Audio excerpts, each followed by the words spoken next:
அதிகபட்சமா இங்க என்ன பிரச்சனை வந்திருக்கும்? ஓம் பேச்சு கிட்ட தான் நடந்துக்கிட்டேன், ஓம் பேச்சு கிட்ட தான் நடந்துக்கிட்டேன், அல்லது நீ வராத இனிமே, நீ வந்தா இந்த பிரச்சனை இப்படித்தானே இன்னைக்கு நிர்வாக குழு கூட அதே நடந்து. அப்ப அதான் அதுதான் லாஜிக்கலா வாய்ப்பு இருக்கு. அப்ப என்னன்னா யாரோ பண்ண சதி தானே உங்க பேச்சுல. நீ எனக்கு 41 பேர் கால மன்னிப்பு கேட்ட.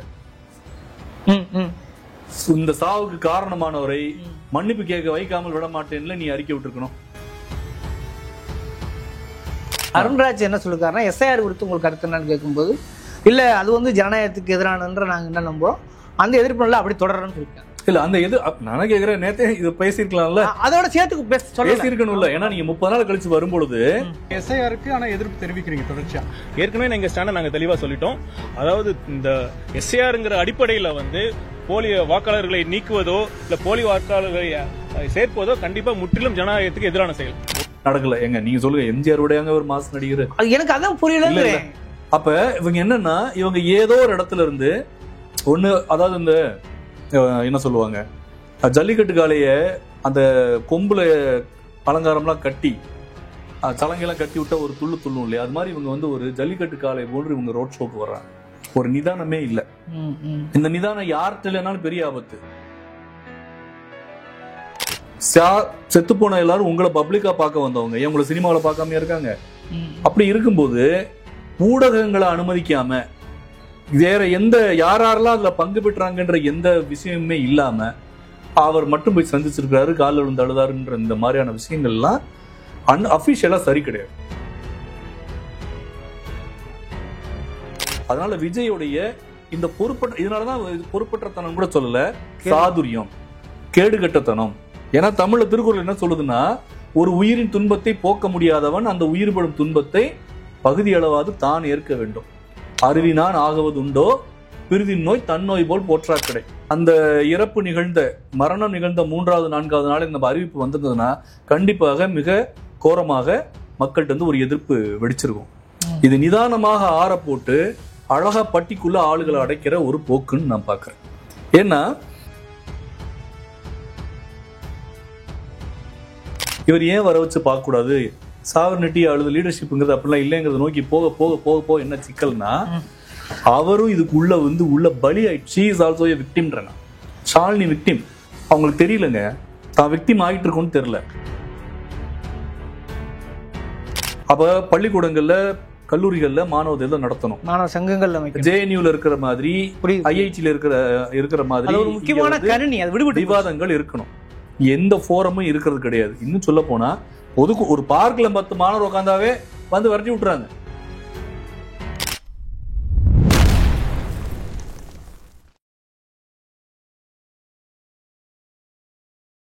வணக்கம், இது அறத்தின் கழகம். இன்று நாம் சந்திக்கிற மிக முக்கியமான அரசியல் விமர்சகர் பேராசிரியர் திரு ரவிராஜா அவர்கள். வணக்கம். வணக்கம். இந்த விஜய் குறித்து நீங்க தெரியாமலோ எந்த மீடியாக்களை விட சாதாரண மக்களை விட வெகுஜன மக்களோட கடந்து போக முடியாத ஒரு சூழல் ஏற்பட்டுகிறது. 41 இறப்புக்கு பிறகு அது அரசியல் களத்திலும் பெரிய விவாதமாக இருக்கிறது. குறிப்பாக அந்த இழந்தவருக்கு நீதி என்பதை தாண்டி முழுக்க அரசியலாக மட்டுமே அது பேசப்படும் பொருளாக மாறி இருக்குது. இந்த இறப்பு இப்போ அவர் வந்து சென்னைக்கு அழைத்து ஆலோசனை விஷயம், இதான் உள்ளடக்கத்தை எப்படி பார்க்குறீங்க? முதல்ல இப்போ விஜயோடைய அரசியல் வருகை, தமிழகத்துடைய அரசியல் களம், இதெல்லாம் வந்து நம்ம வேற விதமாக வந்து பார்க்கலாம், பெரிய விவாதம். ஆனால் இந்த 41 பேர் இறப்பு, அதை தொடர்ந்த இந்த விஜயுடைய அரசியல் நடவடிக்கை என்பது மிகவும் கேடுகட்டத்தனமான ஒரு அரசியல். இது ஏன் இந்த வார்த்தையை நான் சொல்றேன் அப்படின்னா, புதுசா வரவங்க கூட அப்படி முத்திரை குத்த முடியுமா? அதான் சொல்றேன், அவர் வந்ததுல நமக்கு பிரச்சனை இல்லை. இந்த 41 பேர் மரணத்துக்கு பின்னான அவருடைய அரசியல் செயல்பாடு கேடுகட்டத்தனம் என்பது அவருக்கு மட்டும் கேடை தரப்போவதில்லை, தமிழகத்திற்கே கேடை தரப்போகுது. இப்படி ஒரு வரும் தலைமுறைக்கே ஒரு கேடை வந்து புகுத்த போகுது. ஏன் அப்படின்னா, இந்த 41 பேர் மரணம் அப்படிங்கிறது விபத்தா இருக்கலாம், இல்லை விஜய் தரப்பு சொல்ற மாதிரி யாருடைய சதியாகவோ இருக்கலாம், இல்லை விஜயோடைய தாமதமாக வருகையினால இருக்கக்கூடிய விஷயமா இருக்கலாம், என்ன வேணாலும் இருக்கட்டும். ஒருத்தர் ஒரு 41 பேர் இறந்து போயிட்டாங்க அப்படிங்கிறது தமிழ்நாட்டுக்கு, அதுவும் அரசியல் களத்தில் இறந்து போறாங்க அப்படிங்கிறது வந்து புதுசு. முதல்ல ஷாக் ஆவாங்க எல்லாருமே. அது தலைவர் விஜய் அவர்களுக்கும் அந்த ஷாக்கெல்லாம் இருக்கும். ஆனா அந்த ஷாக்குக்கு அப்புறம் அவங்களுடைய அரசியல் நடவடிக்கை இருக்குல்ல, அது கொஞ்சம் நிதானமா வரணும், வரல. அப்ப நான் என்ன கவனிக்கிறேன் அப்படின்னா, கண்டிப்பா அவர் கரூர்ல இருந்து திருச்சி விமான நிலையத்துக்கு போறதுக்கு உள்ளாரையே இந்த நியூஸ் அவருக்கு தெரிஞ்சிருக்கும். என்னுடைய முதல் கேள்வி, ஏன் அவர் அவ்வளவு வேகமாக மீடியாவை கூட சந்திக்காம முதல்ல ஓடணும்? ரெண்டாவது, ஐ திங்க் மறுநாளே என்னமோ 25 லட்சம் ரூபாய் வந்து 20 லட்சம் ரூபாய் வந்து அறிவிக்கிறாங்க. மூன்றாவது நாள் ஒரு வீடியோ வெளியிடப்படும். அந்த வீடியோ வந்து நல்ல ப்ரிப்பேர் பண்ணப்பட்ட ஒரு வீடியோ. அந்த வீடியோலையும் இரங்கல் சம்பந்தமாகவோ அப்படியெல்லாம் ஒன்றும் பெருசா இல்லை. கிட்டத்தட்ட 25 நாளைக்கு மேலதான் இவங்க பணம் போட்டாங்களா இல்லையா அப்படிங்கிற ஒரு விஷயம் வெளியில வரும். அதுக்கு முன்னாலேயே தமிழக அரசுடைய சிக்கல், தமிழக அரசு அமைச்ச விசாரணை கமிஷன், அப்புறம் அது வேணான்னு சொல்லிட்டு சுப்ரீம் கோர்ட்ல போய் சிபிஐ விசாரணை. அதற்கு பிறகு நான் கரூருக்கு வருகிறேன் என்று சொல்றாரு. ஆனா அப்படியே நியூஸ் வந்து கசிஞ்சிருச்சு. அவர் கரூருக்கு வர முடியாது, சென்னையில் சந்திப்பதாக திட்டம்னு ஒன்று சைட் பை சைடாவே வருது. கடைசியை பார்த்தீங்கன்னா அந்த 41 குடும்பத்தையும் சென்னை மாமல்லபுரத்தில் வச்சு சந்திக்கிறேன் அப்படின்னு சொல்லும் பொழுது இது ஒரு நல்ல தயாரிக்கப்பட்ட ஒரு நிகழ்ச்சியினர். ஏன்னா தன் மீது துளி கூட ஒரு விமர்சனம், இப்ப சொல்றாங்களே எல்லாரும் 41 பாதிக்கப்பட்ட குடும்பங்கள் யாருமே வந்து அவர் மேல வந்து ஒரு அதிருப்தியை தெரிவிக்கல, பொதுமக்கள்கிட்ட இருந்து அப்படிலாம் இல்லைங்க. ஏன்னா அதற்கான காய் நகர்த்துதல் என்பது கச்சிதமாக செய்யப்பட்டிருக்குதுன்னு நான் நினைக்கிறேன். திட்டமிட்டதுன்றீங்களா இவர்களுடைய மௌனம் என்பதற்கு? ஏன்னா முதல் நாள் வந்து அந்த அதிர்ச்சியிலிருந்து உண்மையிலே அந்த குடும்பம் மீள்றதுதான் கஷ்டம். அப்ப தமிழக அரசுடைய துரிதமான ஒரு நடவடிக்கையால அந்த விஷயம் அவங்கள வந்து அந்த இடைவெளி அதிகமான பிறகு மாறி இருப்பாங்கன்றீங்க. அப்ப மறுநாள் அறிவிக்கும் பொழுது அந்த குடும்பம் அதுல இருந்து மீள்வதற்கு உண்மையிலேயே நேரம் ஆகும். கண்டிப்பா. மூன்றாவது நாள் ஒரு வீடியோ வரும் பொழுது பாக்குறாங்க, சரி இன்னும் ஏதோ பேசுவாரு வைப்பாருன்னு அவங்க ஏதோ ஒரு இடத்துல இருந்து நம்புறாங்க. அப்போ ஒரு நீண்ட இடைவெளிக்கு பின்னால இந்த கோர்ட் கேஸ் நடுவில் இருக்கு. இந்த கோர்ட் கேஸ் நடுவில் இருக்கும் பொழுது இந்த நீரான சண்டையை எல்லாரும் கவனிக்கும் பொழுது இந்த பாதிக்கப்பட்டவருடைய மனநிலை என்பதை யாருமே மிக துல்லியமாக காட்டல, அறுதியிடவும் முடியல, ஒருத்தரும் போகவும் இல்லை.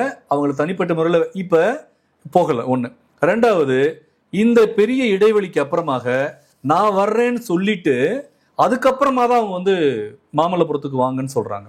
அவர் எடுத்தோன்னே இங்க வான்னு, ஒருவேளை அந்த இறப்பு நிகழ்ந்த மரணம் நிகழ்ந்த 3வது 4வது நாள் நம்ம அறிவிப்பு வந்திருந்ததுன்னா கண்டிப்பாக மிக கோரமாக மக்கள்கிட்ட இருந்து ஒரு எதிர்ப்பு வெடிச்சிருக்கும். இது நிதானமாக ஆற போட்டு அழகா பட்டிக்குள்ள ஆளுகளை அடைக்கிற ஒரு போக்குன்னு நான் பாக்குறேன்.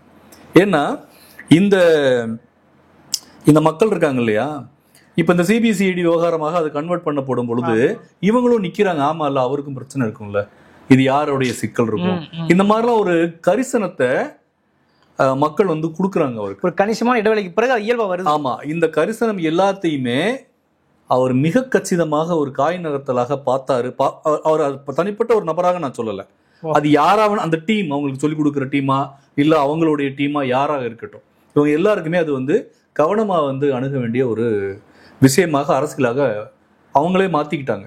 ஏன்னா துளி கூட எதிர்ப்பு வரலைங்கிறத நான் ஏற்க மாட்டேன். ஏன்னா நீங்க எவ்வளோ நியாயப்படுத்தி ஒரு விஷயம் வந்தாலும், அது இப்போ நம்ம சிந்தூர் ஆபரேஷன் சிந்தூராக இருக்கட்டும், அதுக்கு முன்னால் நடந்த காஷ்மீர் எத்தனையோ தாக்குதல், ஏதோ ஒரு தரப்பு ஆதரவு ஒரு தரப்பு எதிர்ப்பு, இந்த மாதிரிலாம் இருக்கும். மகாமக சம்பவத்துக்கு எதிர்கட்சிகள் கடுமையாக எதிர்ப்பு தெரிவிச்சிருப்பாங்க, மக்கள் அதிருப்தி தெரிவிச்சிருப்பாங்க, ஆளுங்கட்சியிலேருந்து ஏற்பா வேற வழி இல்லப்பான்னு கூட அன்னைக்கும் பேசியிருப்பாங்க. ஆனா இந்த அளவுக்கு ஒரு சைலண்ட் வருது அப்படின்னு சொன்னா கண்டிப்பாக யாரோ, இப்ப நீங்க மீடியாக்கள்ல தான் வந்து விஜயோடைய தாவேக்கோட நிர்வாகிகள் அவங்களை சந்திக்கலன்னு வந்துட்டே இருக்கு. பிகாஸ் அவங்க அபிஷியலா மீட் பண்ணல. ஆனா அன்அபிஷியலா மீட் பண்ணிருக்கிறதுக்கான வாய்ப்பு நிறைய இருக்குன்னு நான் டவுட் கிளப்புறேன். ஏன்னா இல்லன்னா இப்படி ஒரு மாஸ் 41 பேர் அப்படிங்கிறது மீடியாவுடைய கண்பார்வையை தாண்டி அப்படி செஞ்சிட முடியுமா? வெளியிருந்து நீ வர வேண்டிய அவசியம் இல்லையே, உள்ளூர்ல இருப்பாங்கல்ல நிர்வாகிகள், உள்ள இருப்பாங்க. அப்புறம் போன் நம்பர் இருக்குமே, நீங்க அதெல்லாம் கண்காணிக்கலாம் முடியாது. அப்ப யார் அவங்கள இதுக்கு இது ஒரு டவுட் தான். ஏன்னா 41 பேர் மரணம் அப்படிங்கறது கிட்டத்தட்ட 100-120 பேர் ஒரு குடும்பத்துல இருப்பாங்க. அது யாராவது ஒருத்தராவது வெளியே வந்து உளரணும், மனசு குமுறி இருக்கணும். அதெல்லாம் இயல்பா அதெல்லாம் ஹியூமன் சைக்காலஜி. அப்படி எதுவுமே நடக்கலன்னு சொல்லும் போது இப்ப இது இவங்களை வேறு விதமா இவங்களை வந்து ஹேண்டில் பண்ணிருக்காங்கன்னு நான் சொல்றேன். வழக்கு நடக்கும்போதே அந்த மாதிரி குமுறல் வெளியே வந்திருக்குல்ல. நீங்க யதார்த்த ஆமா குமுறல் வந்து 1 2 நடந்திருக்கு. அந்த குமுறலுமே சிபிஐக்கு நாங்க போகலன்னு சொல்லியிருக்காங்க. அந்த இதுலயே கூட ஒரு அம்மா 20 லட்சம் திருப்பி அனுப்பிச்சிருக்காங்கல்ல. அது இன்னைக்கு முந்தான இந்த அதான் தட் மீன்ஸ் ரீசன்ட்டா இந்த பழைய நாங்க சிபிஐ வந்து நாங்க அப்ளை பண்ணல அப்படின்னு சொல்றது அது அந்த குடும்பத்தில் நடந்த சண்டை. அதாவது கணவன் மனைவி பிரிஞ்சிருக்காங்க. அப்போ கண்டிப்பா ஒரு பணம்ங்கிறது ஒரு பெரிய தொகை வந்து எல்லா தரப்புல இருந்து வருது. ஆக்சுவலா பல தரப்புல இருந்து வருது. அப்படின்னும் போது யாரோ ஒருத்தர் அந்த குடும்பத்துக்குள்ளே இருந்து எதிர் தரப்புக்கு வேலை செஞ்சு பணத்தை கை வாங்குறதுக்கு வாங்கி கொள்வதற்கான விஷயம். அந்த முரண் அங்க வந்ததே தவிர இவர் மேல குற்றச்சாட்டா இல்லையாங்கிற ஒரு முரணே அங்க வரல. சிபிஐ கேட்டாங்க, சிபிஐ கேட்கல. இப்படிங்கிற அந்த அதாவது சிபிஐக்கு போனதுக்கு அப்புறம் தான் ஒருவேளை தாவேகா தரப்பு சொல்ற மாதிரி இது டிராமா அல்லது எடப்பாடி தரப்புல இருந்து உருவாக்கப்பட்ட டிராமா இப்படி எதா இருந்தாலும் அது சிபிஐ வழக்குக்கு கைமாறினது சுப்ரீம் கோர்ட்டுக்கு போனதுக்கு அப்புறம் தானே. அது வரைக்கும் இந்த மக்கள் இருந்திருப்பாங்கல்ல, அவங்களும் இல்லை. நான் இன்னொரு மிக முக்கியமான பாயிண்டா வைக்கிறேன். என்னன்னா இப்ப இவர் 3 நாள் வாய் திறக்கல. மீடியாக்கள் வாய் திறங்கன்னு பேசுறாங்க. மனசாட்சி இருக்கான்னு கேக்குறாங்க. உங்களை மாதிரியான ஆட்கள் கூட அரசியத்தோட கேக்குறாங்க. அதுக்கப்புறமா கொஞ்சம் கொஞ்சமா இது வந்து வழக்கு எங்க போகுது. 3 நாள் கழிச்சு ஒரு வீடியோ வரும் பொழுது அவர் ஒரு பெரிய சதியின் அடிப்படையில ஒரு சின்ன டாக் கொடுக்குறாரு, ஒரு ஸ்பீச் கொடுக்குறாரு. அந்த ஸ்பீச்சை பார்த்துட்டு என்னது இப்படி வந்து ஒரு சதி கோட்பாடு அடிப்படையில வந்து நீங்க சினிமா பஞ்ச் வசனம் பேசுறீங்க அப்படின்னு நகர்ந்தாச்சு. அதுக்கப்புறம் பாத்தீங்கன்னா சிபிசிஐடியா இல்ல சிபிஐயா தனிநபர் விசாரணையா தனிநபர் ஆணையமா இல்ல சிபிஐயான விசாரணை போச்சு. அதுக்கப்புறமா சிபிஐக்கு மாறின உடனே முன்ஜாமீன் மனு ஆட்டோமேட்டிக்கா அவங்க வித்ட்ரா பண்றதுக்கு அப்பீல் பண்றாங்க. அதுக்கப்புறமா இவர் கரூர் வர்றேன்னு சொல்லிட்டு பிறகு மாமல்லபுரத்துக்கு வர்றாரு. நீ யோசிங்க, இந்த சம்பவத்துக்கு பொதுமக்கள் அத்தனை பேரு அல்லது பொதுமக்கள்ல ஒரு பிரிவினர் இல்ல திமுகவினர் யாரோ ஒருத்தர் யாரெல்லாம் இவங்க குற்றச்சாட்டு வைக்கிறாங்க?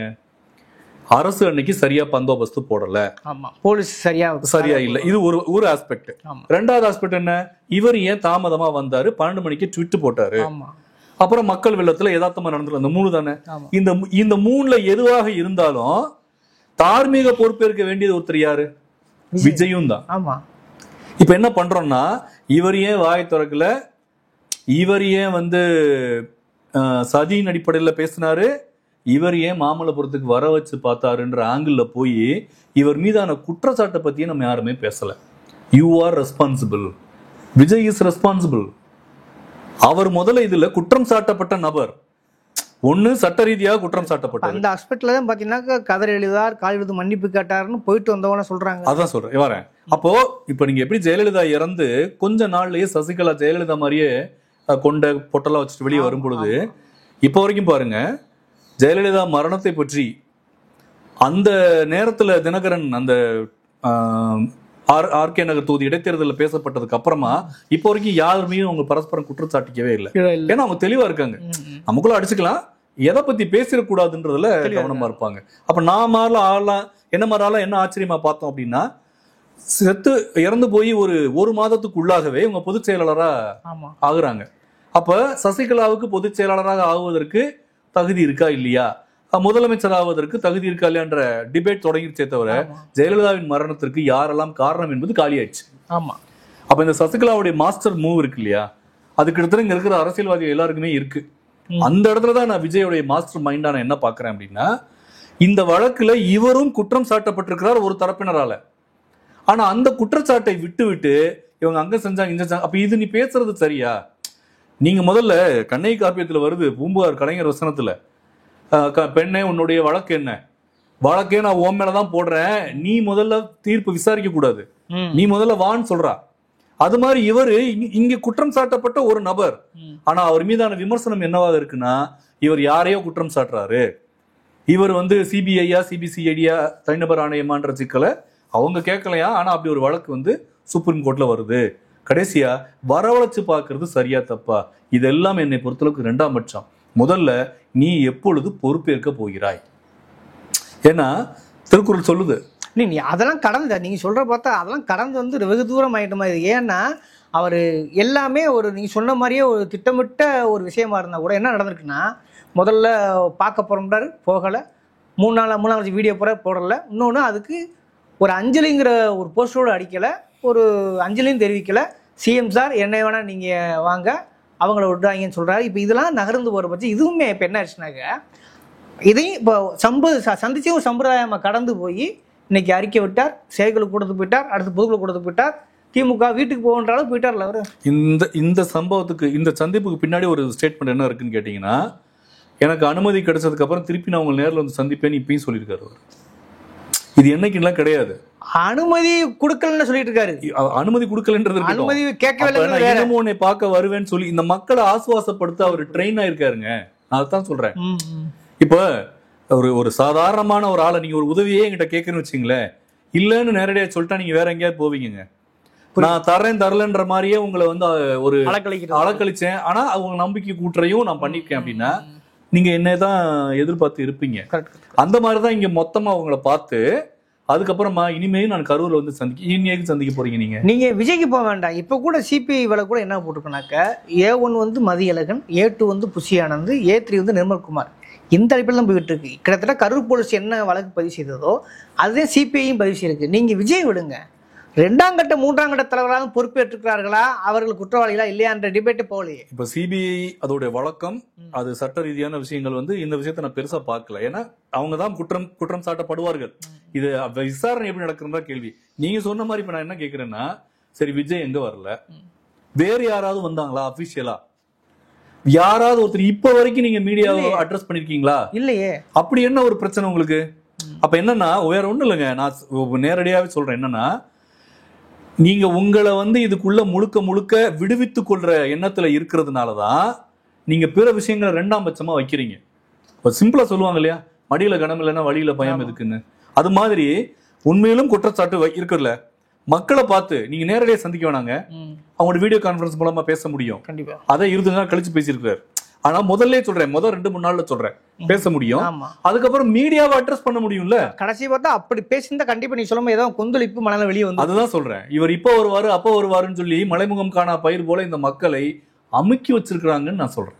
அவங்க எல்லாம் வந்து ஒரு ரெகுலர் லைஃப் திரும்பிட்டாங்க. அந்த டைம்ல இவர் என்ன சொன்னாலும் அவங்க கேட்கற நிலைக்கு போயிட்டாங்க. அவ்வளவுதான். இன்னொன்னு ஓப்பனாக சொல்ல போனா ஒரு பணமும் வருகிற பொழுது பணம் உயிர்தான் போச்சு.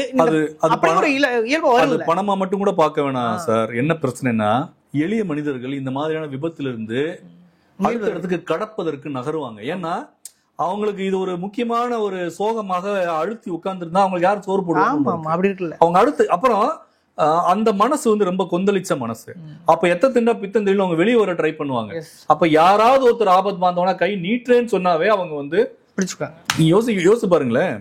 இப்ப விஜய் கொடுக்குற 20 லட்சம் ரூபாய் அவங்க வேணான்னு சொல்லல, விஜய் எது பேசலன்னு மட்டும் பேச போறல. அதுல தமிழக அரசு கொடுத்த 10 லட்சம் ரூபாய் அவங்க வேணான்னு சொல்லலங்க, அவங்க தமிழக அரசு எடுத்து பேசல. இப்ப இந்த விஷயத்தை நீங்க சேர்த்துல பேசணும். அப்ப மக்களுடைய மனங்களை இவர்கள் எப்படியாவது தங்களுக்கு எதிராக திரும்பிடக்கூடாதுன்றதுல மிக கவனமாக இவங்க இருந்திருக்காங்க அப்படிங்கறதான் நான் பாக்குறது. அதனால விஜயோடைய இந்த இதனாலதான் பொறுப்பற்றத்தனம் கூட சொல்லல, சாதுரியம், கேடுகட்டத்தனம். ஏன்னா தமிழ்ல திருக்குறள் என்ன சொல்லுதுன்னா, ஒரு உயிரின் துன்பத்தை போக்க முடியாதவன் அந்த உயிர்படும் துன்பத்தை பகுதி அளவாது தான் ஏற்க வேண்டும். அருவினான் ஆகுவது உண்டோ பிரிதின் நோய் தன்னோய் போல் போற்றாக்கடை. அப்ப இப்ப இவங்களோட பங்கெடுக்கிறதுனா என்னதுங்க? குறைஞ்சபட்சம் அவங்க கூட நீங்க நிக்கிறது மாதிரி காட்டிக்கிறது இல்ல, நிக்கிறது. என்ன சொல்லுவாங்க, அந்த மக்களே ஒண்ணும் சொல்லலையே. இல்லங்க, அவங்க சொல்ல மாட்டாங்க. அந்த மக்கள் ஒண்ணுமே சொல்ல மாட்டாங்க. இப்ப சிபிஐ நீங்க கேட்காம சிபிஐ விசாரணைக்கு மாறி இருக்குல்ல, நாங்க கேட்கல எங்களுக்கு வேணாம்னு சொன்னீங்களா? லாஜிக்கா இந்த மாதிரி வாதங்கள்லாம் வந்து எடுபடாதுங்க. அப்ப என்னன்னா அவங்க மக்கள் வந்து அப்படிதான் ரியாக்ட் பண்ணுவாங்க. ஆனால் அவர்கள் இப்பதான் வந்து ஒரு பொண்ணு நான் வந்து பணத்தை திருப்பி அனுப்புறேன், நீங்க நேர்ல சந்திக்கலன்னு பேசியிருக்காங்க. இனி வருங்காலங்கள் அடுத்தடுத்து கூட வரக்கூடும். யாரெல்லாம் அப்ப என்ன சொல்லுவோம் நம்ம வழக்கம் போல, இல்ல அப்ப சும்மா இருந்துட்டு அப்புறமா பேசுறாங்க திமுக போய் இப்படிதான் அடுத்து. இது எல்லா தரப்பும் எல்லாருமே வைக்கிற குற்றச்சாட்டு. ஆனா அதெல்லாம் வேலிட் இல்லைங்க. நடந்திருக்கிறதுக்கு வாய்ப்பு என்ன, நடந்திருக்கிறதுக்கு வாய்ப்பு இல்லாம இருக்கிறது, வாய்ப்பற்றது எது அப்படின்னு சொல்லும் பொழுது, நீங்க இங்க இருந்து கடலூர்ல இருந்து ஓடுனதுல இருந்து வீடியோ ரிலீஸ் பண்ணதுல இருந்து அந்த மக்கள்கிட்ட வீடியோ கான்பரன்ஸ்ல இருந்து எல்லாமே இன்னைக்கு மாமல்லபுரத்தை சந்திச்சது வரைக்கும் நீங்க ஒரு மீடியாவை அட்ரஸ் பண்ணாம ரகசியமா நடத்துறீங்க. ஏன்? பொதுக்கூட்டம், ரோட் ஷோ பப்ளிக்கா நடத்தணும். நீங்க எல்லாரும் விமர்சனத்தை பண்றத பப்ளிக்கா பண்ணுவீங்க. செத்து போன எல்லாரும் உங்களை பப்ளிக்கா பார்க்க வந்தவங்க, ஏன் உங்களை சினிமாவில பார்க்காம இருக்காங்க?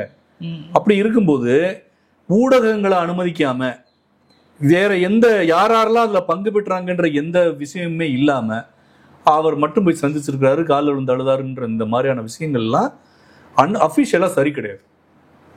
மீடியாக்களுக்கு கிடையாது. அதான் சொல்றேன், மீடியா கூட அனுமதிக்காம நீங்க இப்படி சந்திக்கிற அளவுக்கு அப்ப என்ன இருக்கு? அப்ப என்னன்னா பயப்படுறாங்க. ஒருவேளை அவர் கரூருக்கு வந்தா அவங்க சொல்ற மாதிரி மக்கள் கொந்தளிப்பாங்க, யார் மூலமாவது என்னை அட்டாக் பண்ணுவாங்க, இப்படி ஒரு தரப்பு இருந்தா கூட யாராவது ஒருத்தன் கருப்பு கொடி காட்டுவாங்க, யாராவது ஒருத்தன் உள்ள வராத ஓடுண்டுவான், யாராவது ஒரு அம்மா அந்த வீட்டுல யாரா இருக்கேன்னா அரசியல் அப்படித்தான் எதிர்கொள்ளணும்.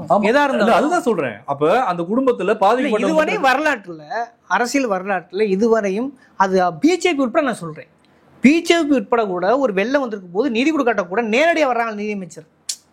அப்ப அரசியலோட அடிப்படை நீதினு ஒன்று இருக்குல்ல, அது நல்லவன் கெட்டவன் தாண்டி நான் சொல்ல வரேன், அது நடந்துட்டே இருக்கு இல்லையா? இது சுற்றிலும் முற்றிலும் மாறுபட்ட இன்னொரு அரசியல் தளத்துக்கு போகுது. அவங்களோட பயம்னு சொல்றேன். மக்கள் வந்து இப்ப நீங்க வீட்டுக்கு வர்றீங்க, இப்ப நீங்க அங்க வர்றீங்கல்ல, மாமலை பொறுத்து உங்களுக்கு கூட்டு போறாங்கல்ல, அவங்க அனுமதிச்சால் போவாங்களா இல்ல இவங்க இஷ்டப்பட்டாலும் போவாங்களா? அவங்க அனுமதிச்சாலும் இவங்களே குற்றச்சாட்டு 4-5 வைக்கிறாங்க. என்ன சொல்றாங்கன்னாக்க எங்க சம்பந்தமே அப்ப சூஸ் பண்றது யாரு? அப்ப டிவிகே அவங்க. ஆனா இப்ப நீ வீட்டுக்கு வந்தேன்னு வச்சுக்கேன், விஜய் இங்க வீட்டுக்கு வர்றாருன்னா ஒரு நிறைய பேர் இருப்பாங்க, அதுல ஒருத்தர் ஏதாவது பேசிவிடுவான். இப்ப இந்த மாதிரியான எதிர்ப்பு கூட அவங்களால வந்து வாங்கிக்க முடியலங்க. இது வந்து மீடியா பப்ளிக் ஆயிரும். அவ்வளவுதான். அப்ப என்னன்னா இவ்வளவு பெரிய மாஸ் தப்பு, அந்த குற்றம் அந்த இழப்புக்கு யார் வேணாலும் காரணமா இருக்கட்டும் அப்படிங்கறதெல்லாம் வேற. இன்னொன்னு கேக்குறேன், நடிகர்கள் எல்லா மாநிலத்திலும் இருக்கிறார்கள், எல்லா சினிமாக்களும் இருக்கிறார்கள், எல்லா மொழியிலும் இருக்கிறார்கள். அதே போல எல்லா மொழியிலும் எல்லா நடிகர்களும் எல்லா அரசியல் களத்திலும் இருக்கிறார்கள், மறுக்க முடியாது இல்லையா? இங்க விஜய்னா அங்க மோகன்லால், இது போல அங்க வந்து ஷாருக் கான், நிறைய இருக்கான்னு வச்சுங்களேன், கல்யாண்குமார், அதாவது மகாராஷ்டிரா இப்படி எக்கச்சக்கமா இருக்காங்க. ஆனாலும் கூட அவர்கள் எல்லாமே ஒரு கோட்டை தாண்டி தான் வர்றாங்க. என்னன்னா மாசு இருக்கும், அந்த மாசை பயன்படுத்திக்கிட்டு களத்துக்கு போறதும் மக்களை போய் நேரம் சந்திக்கிறதெல்லாம் வழக்கமா இருக்குது. இது முதல் முறையா இன்னும் ஒரு ஆட்சிக்கு வரல, ஒரு முதல் முறையா அரசியல் கட்சி ஆரம்பிக்கிறாரு, முஸ்லிம் அரசியல் களத்துக்கு வர்றாரு. இன்னும் சரியா சொல்ல போனா எந்த ஒரு அரசியல் பதவிக்குமே இல்லை. அப்படி இருக்கிற பொழுது ஒரு பிரதமருக்கு உண்டான ஒரு பதற்றத்தையும் ஒரு மாசு மீடியா டார்லிங் ஆகி இப்படி ஒட்டுமொத்தமா அவர் தேவதூதன் மாதிரி அங்க களத்துக்கு வர மாட்டேன், நாம தான் போய் அவரை பார்க்கணும் அப்படிங்கிற ஒரு சூழல் ஏற்படல. இந்த அரசியல் போக்கே ஒரு ரொம்ப வித்தியாசமா இருக்கு தமிழ்நாடு. அதுதான் சொன்ன கேடுகட்ட அரசியல்னு சொல்லிட்டு.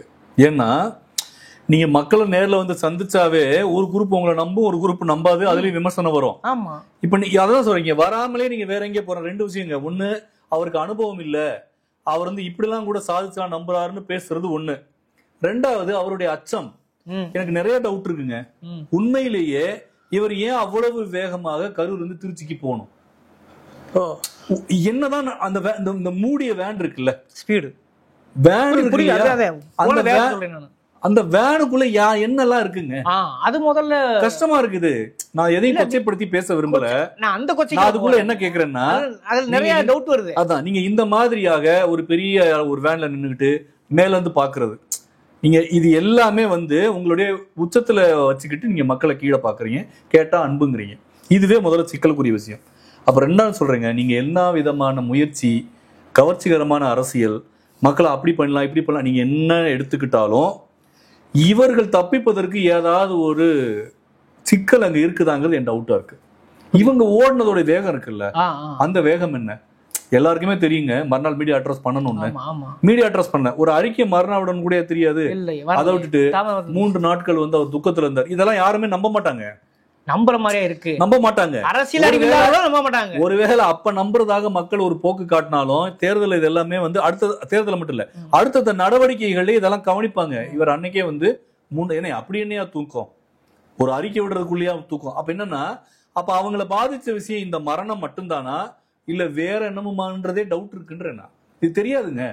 ஏன்னா அவருடைய அந்த ரோட் ஷோஸ் எல்லாம் இருக்கு இல்லைங்களா, அதெல்லாம் வந்து நம்ம வெளிப்படையா தெரியுற விஷயங்களை மட்டும்தான் நம்ம கேள்விக்குள்ளாக்குறோம். எதை அவர் லைட் ஆஃப் பண்ணி ஆன் பண்ணாரு, மேல நின்றுட்டு பேசுறாரு, கொஞ்சம் ஒரு கலர்ஃபுல்லா கலோக்கியலா பேசி மாசை வந்து கைத்தட்ட வைக்கிறாரு, கண்ட்ரோல், இதெல்லாம் ஆபியஸா வெளிப்படையா தெரிஞ்ச விஷயங்கள். நீங்க ஏன் அங்க இருந்து வரும் பொழுது உள்ள போறீங்க? நான் என்ன சொல்லலாம், சாப்பிட போனோம், தூங்க போனோம், இது ஜெனரல். நீங்க வரும் பொழுதெல்லாம் இந்த மாதிரி நடக்குது. நீங்க கரெக்டா இங்க வரும் பொழுதுதான் வெளியில வர்றீங்க. அவரோட பவுன்சருமே அதை உடச்சு இடத்துல ஓப்பனா சொல்லியிருக்காரு. என்ன மாதிரியான மனநிலையில இவர் பாரு, இப்ப கொஞ்ச நேரத்துல பாரு, நான் திறந்து போனோன்னு எவ்வளவு பேர் வருவான்னு பாரு. இவர் திறந்த உடனே வேலி உடச்சிட்டு வர்றேன். நம்மளும் திடீர்னு உள்ள வந்துட்டு பத்தியா எனக்கு கிரேட், அது ஒரு பவுன்ஸே உடச்சு. இந்த தகவல் எனக்கு புதுசு. அப்படி இருந்தா கண்டிப்பா அவரை வந்து ஒரு ஏதோ ஒரு இடத்துல இருந்து அவரை வந்து இன்னும் வந்து தீவிரமாக கவனிக்கணும்.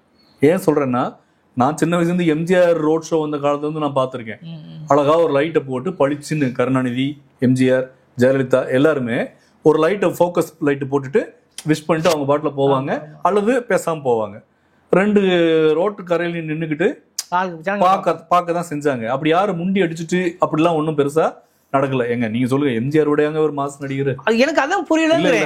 அப்ப இவங்க என்னன்னா, இவங்க ஏதோ ஒரு இடத்துல இருந்து ஒண்ணு, அதாவது இந்த என்ன சொல்லுவாங்க, ஜல்லிக்கட்டு காளைய அந்த கொம்புல அலங்காரம்லாம் கட்டி சலங்கையெல்லாம் கட்டி விட்டா ஒரு துள்ளும் இல்லையா, அது மாதிரி இவங்க வந்து ஒரு ஜல்லிக்கட்டு காளை போன்று இவங்க ரோட் ஷோக்கு வர்றாங்க. ஒரு நிதானமே இல்லை. இந்த நிதானம் யார்கிட்ட இல்லைனாலும் பெரிய ஆபத்து. அப்ப நமக்கு என்னன்னா, இப்ப இன்னைக்கு இருக்க டெக்னாலஜிக்குள்ள உங்களால எல்லா விஷயத்தையும் யூகிக்க முடியுங்க. இப்ப உங்களுக்கு தெரியுது இல்ல, நாங்க வந்து 12 மணில இருந்து 7 மணி வரைக்கும் பெர்மிஷன் கேட்டிருக்கோம்.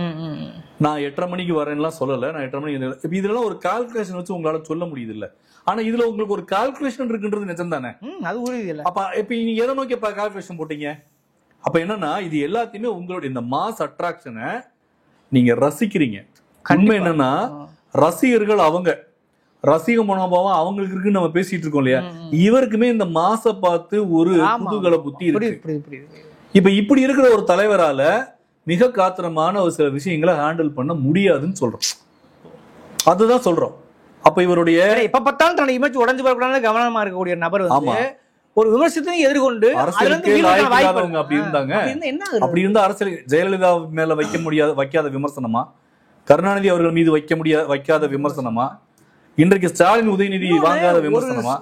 ஒரு களத்துக்கு வந்து ஒரு செயலை செஞ்சது அல்லது ஒரு செயலை செய்வதன் மூலம் அல்லது ஒரு பிரச்சனை எதிர்கொள்வதன் மூலம் அல்லது ஒரு ஒன்றிய அரசு மீது ஒரு விமர்சனம் வைக்க மூலம் தானே நீ நல்லவனா கட்டினாங்கிற அடையாளமே கண்டிப்பா. இப்ப என்ன ஆயிடுச்சு, நீங்க ஏதோ ஒரு அரசியல்கார, நான் கூட என்ன பண்ண முதல்ல பார்த்தேன் அப்படின்னா, ஒரே நேரத்துல 2 எதிரியை வந்து எதிர்க்கிறது சாதுரியமா இருக்காதுன்றதுனால பிஜேபியை மைல்டாவும் அதிமுகவை மைல்டாவும் திமுகவை காத்திரமாவும் விமர்சிக்கிறாரு நான் கூட கருதுனேன். இப்ப என்ன ஆகுதுன்னா, இப்ப சிபிஐக்கு போனதுக்கு அப்புறம் நீங்க போட்ட துள்ளாட்டம், முன்ஜாமீனை வித்ட்ரா பண்ண அரசியல், அதுக்கப்புறம் இப்ப 20 நாள் 1 மாசம் கழிச்சு தமிழக அரசை, திமுக அரசை வீட்டுக்கு அனுப்பாமல் ஓய மாட்டேன்னு ஒரு அறிக்கை வரும்போது எஸ்ஐஆர் வருது தமிழ்நாட்டுல. அதை பற்றி வாய் திறக்கல. இன்னைக்கு வாய் திறந்திருக்காங்க. இன்னைக்கு நான் நேத்து வரைக்கும் சொல்றேன். இன்னைக்கு என்ன சொல்லிருக்காங்க? இன்னைக்கு அந்த ஆனந்த் ஒரு அருண்ராஜ் என்ன சொல்லிருக்காருன்னா, எஸ்ஐஆர் குறித்து உங்களுக்கு கருத்து என்னன்னு கேட்கும்போது, இல்ல அது வந்து ஜனநாயகத்துக்கு எதிரானன்ற நாங்க என்ன நம்புறோம், அந்த எதிர்ப்பு அப்படி தொடரணும்னு சொல்லிருக்காங்க. இல்ல அந்த நான் கேக்குறேன், நேத்தே இது பேசிருக்கலாம்ல, அதோட சேர்த்து பேசிருக்கணும்ல. ஏன்னா நீங்க 30 நாள் கழிச்சு வரும்பொழுது உடனே உங்களுக்கு அறிக்கை விடுவதற்கு நேரம் இருக்காதுங்க. ஏதோ நீங்க உங்களுக்கு துக்கத்துல இருக்கீங்க, இவங்க சொன்ன மாதிரி நீங்க அழுது இழைச்சு போயிருக்கீங்க. பட் வெளில வரும்போது என்ன பேசணும்ன்ற ஒரு கருத்து இருக்கும்ல, உங்களுக்கு ஒரு ப்ரிப்பரேஷன் வேணும்ல. அதுல நீங்க மத்திய அரசையும் நீங்க விமர்சனம் பண்ணிட்டு தான் நீங்க மாநில அரசை வீட்டுக்கு அனுப்பணும் நீங்க சொல்லியிருந்தீங்கன்னா, இல்ல இவர் இப்பயும் வந்து ஒரே மாதிரியான ஸ்டாண்ட்ல இருக்காரு அனுப்போம். தெரிஞ்சோ தெரியாமலேயோ நீ பாருங்க, தமிழிசை அவர்கள் இன்டைரக்டா விஜயை ஆதரிக்கிறார். ஆமா, சரிங்களா? எடப்பாடி ஆதரிக்கிறார். அப்ப வரணுங்கிற நீங்க இதுதான் சொல்றேன், நீங்க விரும்பி நீங்க அதிமுக பின்னாடி போறீங்க, விரும்பி உங்களுக்கு பிஜேபியோட ஆதரவு நீங்க கேட்டீங்கன்னு நான் சொல்லல. ஆனா நீங்க நினைக்காம என்னென்னமோ நடக்கும். இதுதான் அரசியல். அப்ப விமர்சனம் மட்டும் மக்களை சந்திக்க வந்து மட்டும் இது கூடாதுன்னு என்ன அர்த்தம்? அப்ப உங்களை காப்பாற்றி சொல்ல போனா திமுக மிக தீவிரமாக விஜயை எதிர்த்து களமாடுகிறது. இது அன்அபிஷியலாவோ ஆப்வியஸாவோ தெரிஞ்ச விஷயம். அப்ப அதிமுக பின்னால் நம்ம நிக்கிறேன்ற ஒரு விமர்சனம் உங்களுக்கு ஒரு கவசமாக வச்சுக்கிறீங்க.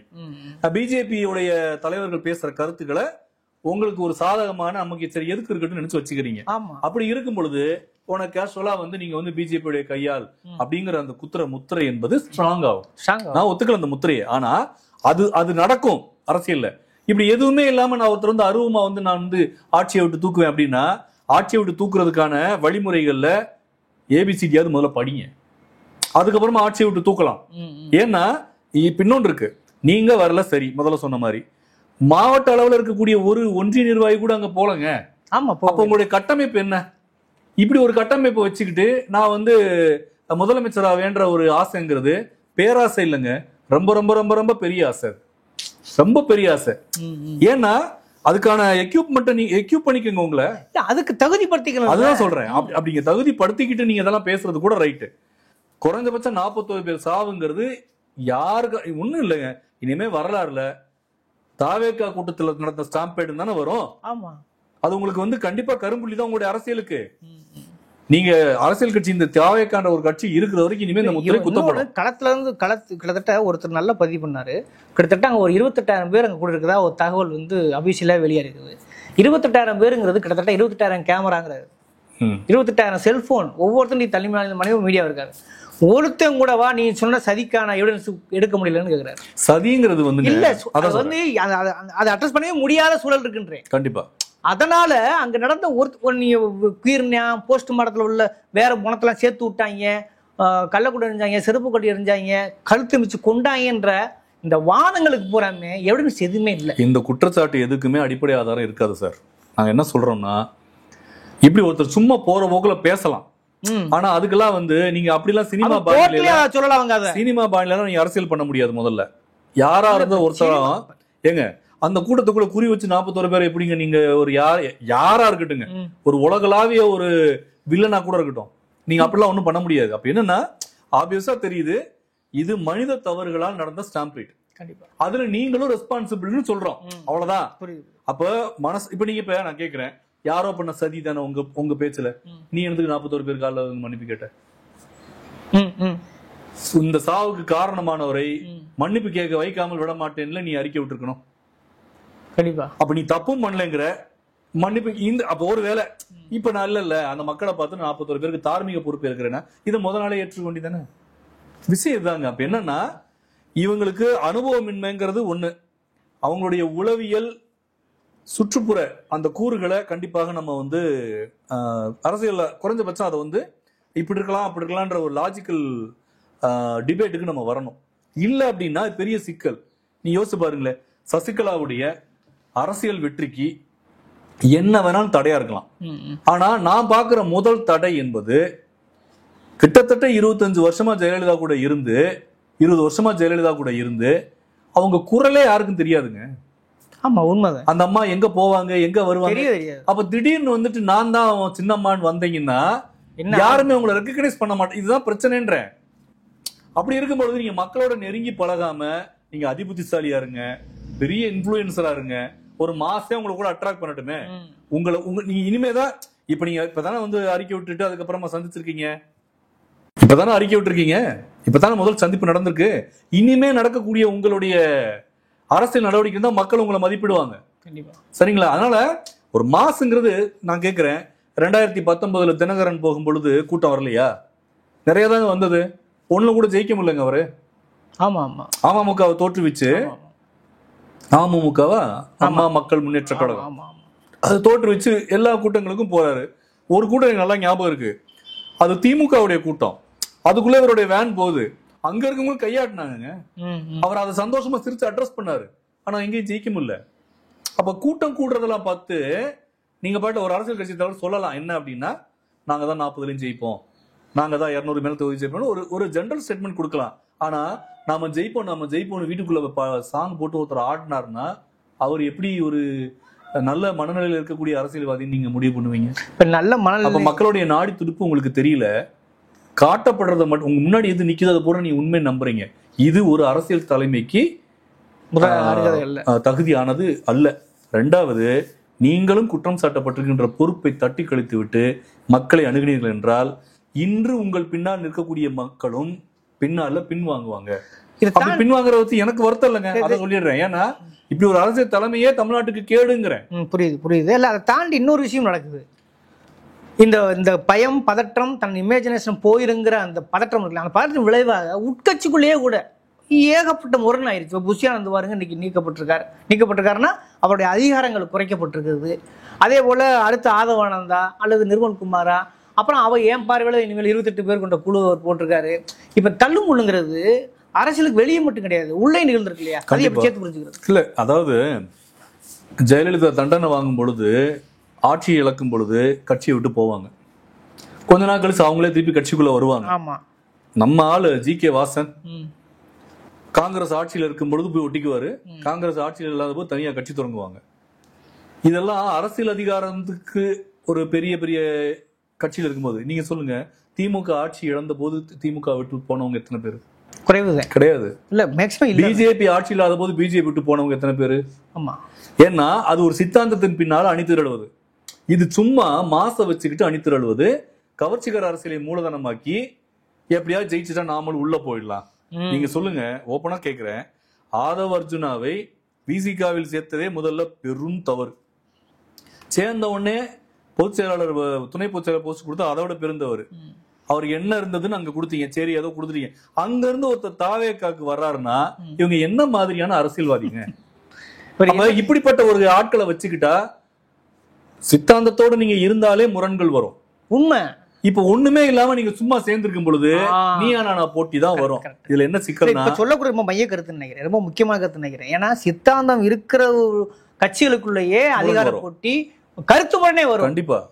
இது சித்தாந்தமும் ஒரு விளைவே வரும். சித்தாந்தங்கிறது நுனிப்புள் கூட மேயான அவர்கள்ட்ட நீயா நானா போட்டி தான் பிரதானமா இருக்கும். என்ன கேக்குறேன், விஜயோடைய எந்த அரசியல் கோட்பாடை பார்த்து வியந்து புசியானந்த் அங்கு சேர்ந்தார்? புஷியானதுக்கான பின்னணி என்ன? பின்னணி என்னன்னா அவர் என்ன சித்தாந்த வழியை வந்தார். சரிங்களா? அப்ப விஜயோடைய எந்த விஷயத்தை பார்த்து ஆதவ் அர்ஜுனா தன்னை அதில் இணைத்துக் கொண்டார்? விஜய்க்கு முதல்ல என்ன தெரிஞ்சு இந்த விஷயம் இவங்களை பூரா சேர்த்துக்கிட்டாரு. அப்ப இது எல்லாமே என்ன சொல்றோம் அப்படின்னா, கண்டிப்பாக இது ஒரு கதம்பொங்க. அதாவது பிரதான எதிரின்னு ஒருனை வச்சுக்கிட்டு அல்லது நம்ம ஆட்சி அதிகாரத்தை பிடிக்கணும்ன்ற ஒரு ஆசைய மனசுல வச்சுக்கிட்டு நீங்க இருக்கிறத பூரா வாரி சுருட்டி போட்டிருக்கீங்க. அது ஆட்டோமேட்டிக்கா கலையுங்க. அப்புறம் இன்னொன்னு சொல்றேன், அந்த கட்சியை நாசமா போன நமக்கு என்ன? அடுத்து நீ உருப்படியா இருந்தாலே இங்க ஒண்ணும் இல்ல, நீ ஒன்னா இருக்கும் பொழுதுமே இங்க ஒண்ணும் பண்ணல. இப்ப உங்களுக்குள்ள முரண் வந்தா இதுதான் சொல்றேன், நீங்க பொறுப்பேற்கிற தன்மை உங்களுக்கு இருந்தா தானே அங்க இருக்கிற ஒவ்வொருத்தரும் தான் பொறுப்பேற்பாங்க. அதிகபட்சமா இங்க என்ன பிரச்சனை வந்திருக்கும்? ஓம் பேச்சு கிட்ட அப்படி நடந்துக்கிட்டேன், அல்லது நீ வராத இனிமே நீ வந்தா இந்த பிரச்சனை இப்படித்தானே இன்னைக்கு நிர்வாக அதுதான் லாஜிக்கலா வாய்ப்பு இருக்கு. அப்ப என்னன்னா, தலைமை பொறுப்பேற்றுக் கொண்டால் இந்த சிக்கலே உள்ளுக்க வந்திருக்காரு, அப்புறம் நீ ஒழுங்கு நடவடிக்கை எடுக்கலாம். ஆனா ஒழுங்கு நடவடிக்கை எடுக்கிறதுக்கு காரணம், ஒழுங்கு நடவடிக்கை எடுக்க வேண்டிய இடத்துல இருக்கிற நீங்களே தடுமாறி நிக்கிறீங்க. இந்த தடுமாற்றத்தோடு உங்களால் ஒரு கட்சியை, பெருங்கொண்ட கட்சியை நடத்த முடியாதுன்றது உங்க பிரச்சனை. ஆனால் இந்த இளைஞர்களையும் இந்த ஒரு பெரும் மக்கள் கூட்டமோ நிஜமாவே இன்னும் உங்களை நம்புது. அந்த நம்பிக்கைக்கு கூட உங்களால உண்மையாக இருக்க முடியுமா என்பதை நீங்கள் ஆத்ம பரிசோதனை செய்து கொண்டு திருப்பி வர வேண்டும். அதை விட்டுட்டு நான் உங்களுக்கு அப்படி பாத்துக்குவேன் இப்படி பாத்துக்குவேன். ஏன்னா இந்த 41 பேர் மரணம்ங்கிறது இன்றைக்கு மட்டும் அரசியல் விவாதமாக இருக்காது. கண்டிப்பா இனி வருங்காலத்துல பூராமே அரசியல் பேசப்படும். இனிமே நீங்க எந்த கூட்டத்துக்கு போனாலும் பயத்தோட இல்ல போவீங்க, வர்றவங்களும் பயத்துல வருவாங்க. அப்ப இது நிஜமாவே உங்களை எல்லா விதத்திலையும் இது உங்களுடைய அரசியல் தொடக்கத்திலேயே முதல் வருடத்திலேயே நடந்த ஒரு பெரிய விஷயம். அப்ப இன்னும் உங்களுக்கு கூடுதல் பொறுப்பு இருக்கு. ஆனா பொறுப்பு இருக்கிறத மறந்துட்டு நீங்க ஏதோ இந்த சினிமால வசனம் பேசுற மாதிரி தான் வில்லனை ஒரே ஷாட்ல முடிச்சிடலாம், அல்லது வில்லனை வந்து இப்படி டீல் பண்ணிடலான்ற மாதிரியான ஒரு ஒரே பாட்டுல பணக்காரனாக ஒரே பாட்டுல முதலமைச்சர் அந்த மாதிரி. இப்ப மற்ற மாநிலங்களுக்கும் இங்கேயும் நீங்க கேட்ட அந்த கேள்விக்கு என்ன சிக்கல் அப்படின்னா, அங்கெல்லாம் யாரும் பெருசா தனி கட்சி தொடங்கலைங்க. நம்ம இவரு சிரஞ்சீவி மட்டும் தொடங்கி 20 எம்எல்ஏ எடுத்துட்டு அப்படியே காலி ஆயிட்டாரு. ஆனா அந்த டைம்ல சந்திரபாபு நாயுடு வீழ்ந்து ஒய் ராஜசேகர் ரெட்டி எழுந்து அவரும் இறந்து போய் இந்த மாதிரி ஒரு பெரிய ஒரு சீக்வன்ஸ் இருந்தது. வேற வட மாநிலங்களையும் சரி இங்கேயும் சரி நடிகர்கள் பெரிய தனியெல்லாம் கட்சியெல்லாம் ஆரம்பிக்கல. பட் இங்க என்டிஆர் அண்ட் எம்ஜிஆர் இவங்க 2 பேரும் தனி கட்சி தொடங்கி ஆட்சியை பிடிச்சிருக்காங்க. அப்ப இந்த திரைத்துறையிலே ஒரு வியாதி இருக்கு, என்னன்னா ஈஸியா போய் மக்களை சென்றடைஞ்சு நம்ம வந்து ஜெயிச்சிடலாம் அப்படிங்கிற நம்ம என்ன சொல்றோம். உண்மையில வைத்திருச்சலான உண்மை என்னன்னா, நம்ம மக்கள் வந்து வடக்கன்கள், அவர்கள் கூமுட்டைகள், அவங்க முட்டாள்கள் இப்படிதான் சொல்லுவாங்க. அங்க ஒரு நடிகர் கூட வந்து திருதுப்புன்னு நாடாளல. இங்க நீங்க புத்திசாலி நாமலாம் நம்ம நினைச்சிட்டு இருக்கோம் இல்லையா? ஆனா இங்க பாத்தீங்கன்னா ஜெயலலிதாவுக்காவதுங்க ஒரு எம்ஜிஆர் போட்ட அடித்தளத்துல இருந்து நடிகர்களா இருந்தாலும் கூட அவங்களுக்கு ஒரு சித்தாந்த பின்புல இருந்துச்சு குறைஞ்சபட்சம். பட் இம்மிடியேட்டா வரதுனா எம்ஜிஆரே சொல்றேன், எம்ஜிஆர் இம்மிடியேட்டா ஜெயிச்சார். அதுதான் அவருமே கூட பொருளாளர் இருக்காரு, பெரியார் கூட இருக்காரு, அண்ணா கூட இருக்காரு, அண்ணா இதயக்கணிங்கிறாரு, பொருளாளர் வர்றாரு, அதுக்கப்புறம் தானே வர்றாரு. இது அப்படி இல்ல. அதுக்கப்புறம் 20 வருஷம் கழிச்சு விஜயகாந்த் இந்த மாதிரி திருதுப்புன்னு வந்தவர் தான். ஆமா, விஜயகாந்த் திருதுப்புன்னு வந்தவர் தான். நீ விஜயகாந்த் நம்ம உத்தரவுத்தல. ஏன்னா விஜயகாந்துக்கு தேசிய தலைவர் திராவிட முற்போக்கு பேர் வச்சா தவிர ஐடியாலஜி ஒண்ணும் இல்ல. அப்ப அதே மாதிரி இங்க அப்ப என்ன அதே மாதிரி எங்க இவர்கள் எம்ஜிஆருடைய கவர்ச்சி இப்படிலாம் ஒரு மாடல் நம்ம கிட்ட இருக்குல்லன்னு அவங்க நம்புறாங்க. ஆனா உண்மை என்னன்னா கண்டிப்பா திரை கவர்ச்சி உங்களை அறிமுகப்படுத்துவதற்கும் உதவும். ஆனா அது ஓட்டா மாறுமா ஜெயிக்குமாங்கிற அந்த கால்குலேஷனுக்குள்ள போகாம ஐயா என்னை பார்க்க வர்றாங்கன்னு நீங்க பாட்டுல வந்து புலகாங்கிதம் அடைஞ்சுக்கிட்டு இருக்கக்கூடிய விளைவுதான் இந்த அளவுக்கு. எம்ஜிஆருக்கே கூட ஒரு இடை சர்க்கிள் நடந்ததுன்னு நினைக்கிறேன். ஏன்னா அவரே கூட அவ்வளவு மாசோட வந்து அவரே கூட இடையில வந்து பொருளாதார ரீதியான இடஒதுக்கீடு கொண்டு வரும் பொழுது பெரிய அடி வாங்கினாரு நாடாளுமன்ற தேர்தலில். அவருக்கே அதுதான் கதி. அப்ப தெரியாமலும் தமிழ்நாடுங்கிறது ஒரு ஐடியாலஜி புரிஞ்சோம்னா குறைஞ்சபட்சம் இருக்கு நம்புறோம் இல்லையா? அப்படிங்கும்போது திடீர்னு அதனாலதான் நான் நினைக்கிறேன் நம்ம விஜயமே குறைச்சு மதிப்பு நினைக்கிறேன். ஏன்னா அவராலதான் பெரியாரே அம்பேத்கர் யாரும் குறைச்சு மதிப்பு இல்ல. அதுதான் இல்ல நான் என்ன கேட்க, அதனாலதான் பெரியாரு அம்பேத்கரை ஒரு செல்வாக்கு பெற்ற ஒரு சித்தாந்தத்தை கையில் எடுத்து பின்பற்றி இங்க ஒண்ணு இல்லைங்க, பின்பற்றாங்களோ இல்லையோ ஆனா காட்ட வேண்டியிருக்குல்ல. அதான் இங்க குஞ்சு குழுமாயில இருந்து பெரிய ஆள் வரைக்கும் இது என்ன பிரச்சனைனா நீ உன்னை செய்யறே தெரியாது செய்யற மாதிரி சொல்லிக்க அப்படிங்கிறது. ஆனா அந்த பாசாங்கு உதவுமான் இருக்குல்ல, அதான் சொல்லுவாங்க அந்த பாசாங்கு உதவுதமா இல்லையாங்கிறது ஒண்ணு. ரெண்டாவது நீங்க அந்த வேலையை செய்யணும்ல. நீங்க என்ன பண்றீங்கன்னா அப்ப என்னன்னா இந்த பாசாங்கு உங்களுக்கு உதவுமா அப்படிங்கறதுதான் முக்கியமான விஷயம். அப்புறம் இன்னொன்னு அதான் சொல்லுவாங்க என்னன்னா இந்த விஜய்க்கு மாசு இருக்கு மாசு இல்ல, விஜயை புறந்தள்ள முடியாது புறந்தள்ளக்கூடாது அப்படிங்கிற ஒரு நல்ல அடிப்படையில இருந்து நான் அணுகல இந்த ஸ்டாம்பேடுக்கு அவருடைய நடவடிக்கைக்கு பின்னால. இப்படி ஒரு அரசியல் தலைமை தமிழ்நாட்டுக்கு தேவையாங்கிற விவாதத்தை எடுக்கணும். ஏன்னா பிஜேபி ஒரு சித்தாந்தத்தை அடிப்படை இயங்கக்கூடிய ஒரு கட்சிங்க. அப்ப ஈஸியா நீங்க அதை வந்து எதிர்த்தரலாம். அதிமுக தன்னை அழகு வைத்த ஒரு கட்சியாக இருக்கிறது. அப்ப அதையும் நீங்க வந்து ஈஸியாக எதிர்த்தரலாம். திமுக மேல முரண்பாடுகளுடைய நேசங்களுடைய முரண்பாடுகளும் இருக்கலாம். ஆனா இவங்கள் கிட்ட இப்படி எதுவுமே இல்லாத போது ஈச் அண்ட் எவ்ரி இஷ்யூலையுமே இவங்களை யாருன்னு நீங்க கண்டுபிடிக்கிறதுக்கே பெரிய வேலையா இருக்கும். இவங்க என்ன மாதிரியான முடிவெடுக்கிறாங்கன்றத நோக்கியே நீங்க வந்து சிந்திச்சுட்டே இருக்க வேண்டியிருக்கும். அப்ப இவங்களுடைய அரசியல் நடவடிக்கை என்ன? அப்ப எப்படி வந்து இப்ப யோசிச்சு பாருங்க, ஜெயலலிதா இருக்கும் பொழுது சொல்லுவாங்க நாங்க இந்தியாவையே ஆளுவோம், இந்த அனைத்து இந்திய அண்ணா திராவிட முன்னேற்ற கழகத்தை ஒரு தேசிய கட்சியாக ஆக்குவது என் லட்சியம். என்னாச்சு? இறந்து போய் 10 வருடங்கள் கூட என்ன ஆகல. உன்னுடைய கட்சி இப்ப எங்க இருக்குன்னு தெரியல. அடிப்படை காரணம் என்ன? ஐடியாலஜி. அதான் சொல்றேன், இதுதான் அஸ்தமனம். அப்போ ஒரு கட்சியுடைய வீழ்ச்சி அப்படிங்கிறது அருவமா ஒண்ணு நடக்கும், சாரி எக்ஸிஸ்டன்டா வெளியே ஒண்ணு நடக்கும், சைட் பை சைடா உள்ளார்ந்து நடந்து கொண்டே இருக்கும். அப்ப இது ஒரு ட்ரையல் நம்ம ஏற்கனவே மட்டும் வச்சிருக்கோம். அப்ப இந்த மாதிரியான ஒரு அரசியல் தலைவர் வந்து வெகு மக்கள் நம்மளை நம்புறாங்க, நம்ம பின்னாடி வர்றாங்க அப்படிங்கறதுக்காக மட்டுமே இவருடைய அரசியல் வருகையை நாம் வரவேற்க முடியாது. அப்ப இந்த அரசியல் என்பது யாருக்கு எப்படியோங்க, அவர் திமுகவுக்கு எதிராக இருக்கிறாரு, பிஜேபி வந்து தன்னுடைய கொள்கை எதிரியாக கொண்டார், எதுனா வச்சுக்கோங்க, கண்டிப்பாக எந்த சித்தாந்தமும் மற்ற உழைக்கும் மக்களை ஒன்று திரட்ட முடியாத கம்யூனிசத்துக்கு எதிரான ஒரு மாஸ் லீடர் தான் விஜய். அப்ப இந்த மாதிரி ஒரு கட்சி வர்றத ஒரு லெப்ட் கண்டிப்பா வரவேற்க முடியாது. நாளை பின்ன சிபிஐ சிபிஎம் கூட்டணி கூட வைக்கலாம், அது வேற. ஆனால் இப்படியான ஒரு வருகை இருக்குல்ல, இந்த வருகையை நம்ம கொண்டாட முடியாது. அப்ப நாங்க அதாவது எல்லோரும் நல்லா இருக்கணும், சமத்துவத்தை அடையணும், பிறப்போக்கும் எல்லா உயிருக்கும் சொல்றது இல்ல விஷயம். எதனால பிரச்சனை என்ன இங்க சிக்கல் என்ன கேக்குறேன். இப்ப சீமான் வந்து குறைஞ்சபட்சம் விவசாயத்தை நாங்கள் அரசு தொழிலாக மாற்றுவோம், அதுவே முதல்ல ஒரு சரியான விஷயமான்றது தெரியாது. ஆனா தற்சார்புன்ற ஒரு ஐடியாலஜியை கொண்டு வந்து வைக்கிறாங்க, சரிங்களா? இப்ப விஜய் இந்த மாதிரியான என்ன கொள்கை இருக்கு? அப்ப கொள்கையற்ற ஒரு நபர், அதான் சொல்றேன், இப்ப கொள்கை இல்லைங்கிறதும் அனுபவம் இல்லைங்கிறதும் அதை தாண்டிய ஒரு மாஸ் சைக்காலஜி என்ஜாய் பண்ற ஒரு ஹீரோ மனோபாவமும் தான் இந்த மாதிரி ஒரு தலைவரை தமிழ்நாட்டிற்கு இப்படி இந்த போக்குகளை வந்து அனுமதிக்குதுன்னு நான் சொல்றேன். கரு சம்பவம் அதை அம்பலப்படுத்தி கண்டிப்பா.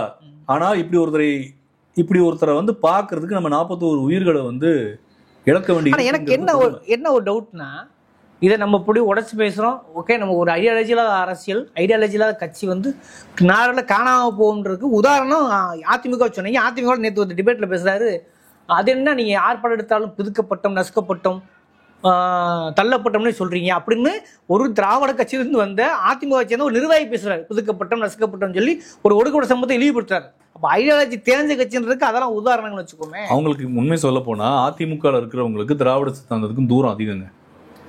அதிமுக எனக்கு தெரிஞ்சு இந்தியாவில் இருக்கிற எல்லா கட்சியோடையும் கூட்டணி வச்சிருக்கு.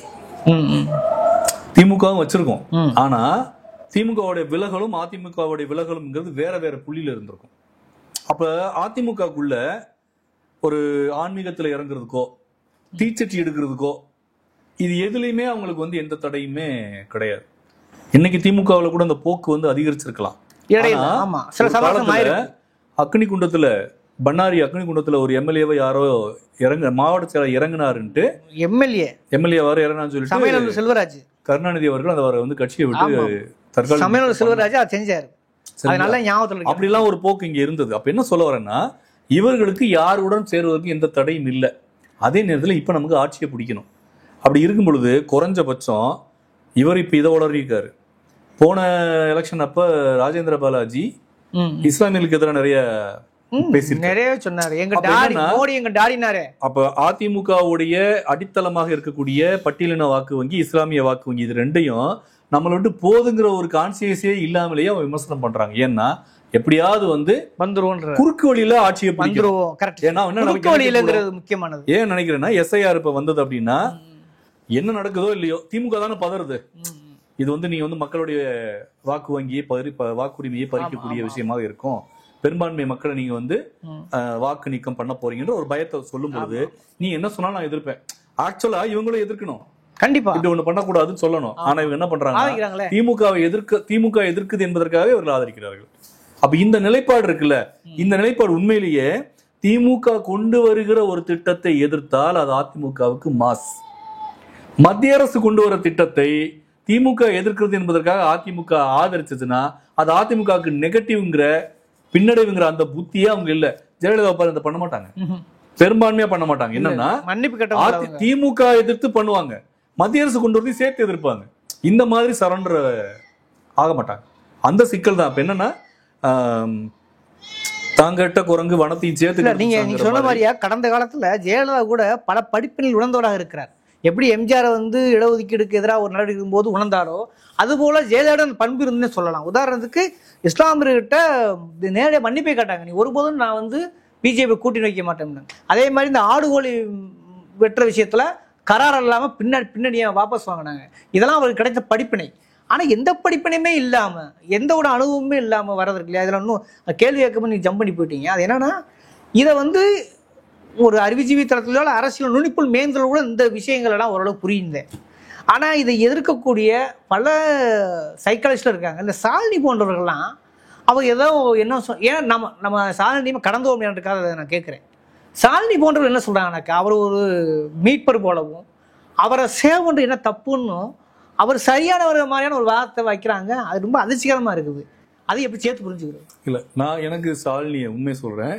ஷாலினியுடைய வாதங்களும் ஷாலினியுடைய அதிராமல் பேசக்கூடிய தன்மையும் அது வந்து ரொம்ப பிடிக்கும். உண்மைதான் எனக்குமே. நான் என்ன பாக்குறேன்னா ஷாலினி நாட் ஓன்லி சைக்காட்ரிஸ்ட்ங்க, அவங்களும் மனுஷி இருக்கட்டுமே. இல்ல நமக்கு இருக்கிற மாதிரியே இருக்கிற மாதிரியே சில சிக்கல் முதல்ல அவங்களுக்கு இருக்கும். அதை விளங்க முக்கியமானது. அவங்களுக்கு என்ன புரியலன்னா முதல் ஒரு பதிவு நான் பார்த்தேன், அவரை மட்டும் சிலையில் அறைந்து விட்டார்கள் அப்படின்னு சொல்லிட்டு. அதுல கூட அது வேற யாரையும் நீங்க சேர்க்காம நீங்க அரைஞ்சிட்டீங்களான்ற ஒரு தரப்பு குரல் கூட வெளிப்பட்டது. பட் மனுஷனுடைய பிரச்சனை என்ன தெரியுமா, நான் சொன்னது தவறுன்னு ஒருத்தன் கூட பெருசா பின்வாங்க மாட்டான். அந்த சொன்ன கருத்துக்கு வலு சேர்த்து கொண்டே போறது.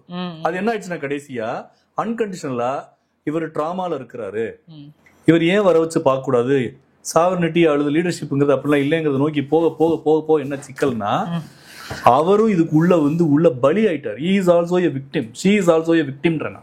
ஷாலினி விக்டிம், அவங்களுக்கு தெரியலங்க தான் விக்டிம் ஆகிட்டு இருக்கும்னு தெரியல. ஏன்னா அவங்க கான்சியஸா ஆதரிக்கணும்னு நான் நினைக்கிறேன். ஏன்னா ஒரு கருத்தை சொல்லிட்டோம், அதுதான் அவங்க ஹியூமன். கண்டிப்பா ஆமா, அவங்க ஈகோக்கு அப்பாற்பட்டவன்னு உங்ககிட்ட எப்ப சர்டிபிகேட் கொடுத்தாங்க? இது இல்ல அதுதான் சொல்றேன். நான் இருக்கேன் இப்ப எனக்கே ஒரு ஏதோ சிக்கல் யாருக்கோ சிக்கல் ஒரு டாக்டர் பார்ப்பேன், இன்னொரு டாக்டரையும் பார்ப்பேன்.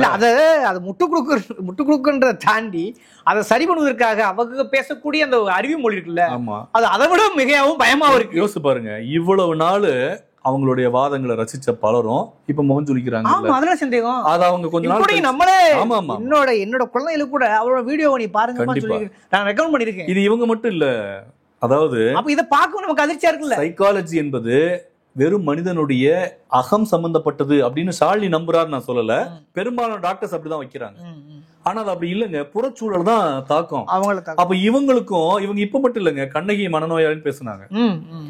அப்போ இந்த கொரோனா டைம்ல பணம் கொடுத்தாங்க இல்லையா, அப்ப பணம் கொடுக்கும்போது ஒரு பாட்டி வந்து அந்த 1000 ரூபாய் வாங்கிட்டு சிரிச்ச போஸ்டர் பார்த்துட்டு ஏழையின் சிரிப்பில் இறைவனை காண்கிறேன்னு உதயநிதியை அப்படி போஸ்ட் அதை எடுத்து போட்டு அந்த அவங்களுக்கு அந்த மாஸ்க் போடணுன்ற அவேர்னஸ் இல்ல.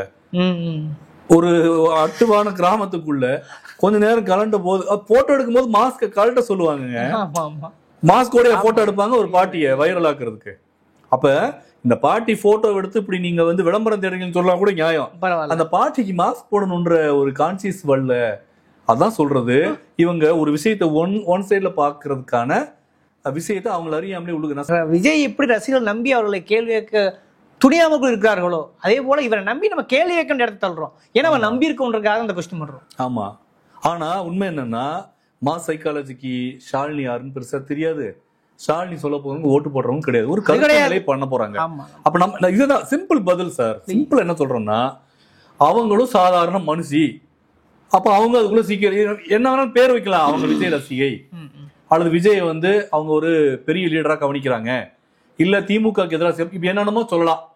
ஆக மொத்தம் நீங்க நார்மல் ஹியூமன் பீயிங் அதுக்குள்ள சிக்கிக்கிட்டீங்கன்னு சிம்பிளா முடிச்சிடறேன். தெரிஞ்சோ தெரியாமலோ ஒரு விஜயை ஒரு முன்னுதாரணமாக கொண்டு அது ரசிகர் மனநிலையோ அல்லது ஒரு பையன் அருள்மல்கிட்ட ஒரு கேள்வி கேட்டான் அந்த ஒரு டிபேட்ல, நீங்க எங்கள் தற்கொலைன்னு சொல்றீங்க, அப்ப நாங்க தற்கொலை ஆகுவதற்கு யார் காரணம், அதை நாங்க யார் எங்களை அரசியல்படுத்தினாலும் ஒரு நல்ல கேள்வி கேட்டாப்புல.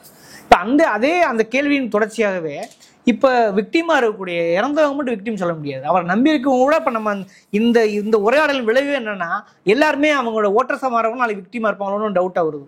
அப்படியான ஒரு பாதிப்பு சொல்லி போயிடக்கூடாதுக்காக இப்ப அவங்களுக்கான வழிகாட்டல் ஒன்று இருக்குல்ல, அதுக்கு என்ன செய்யுது?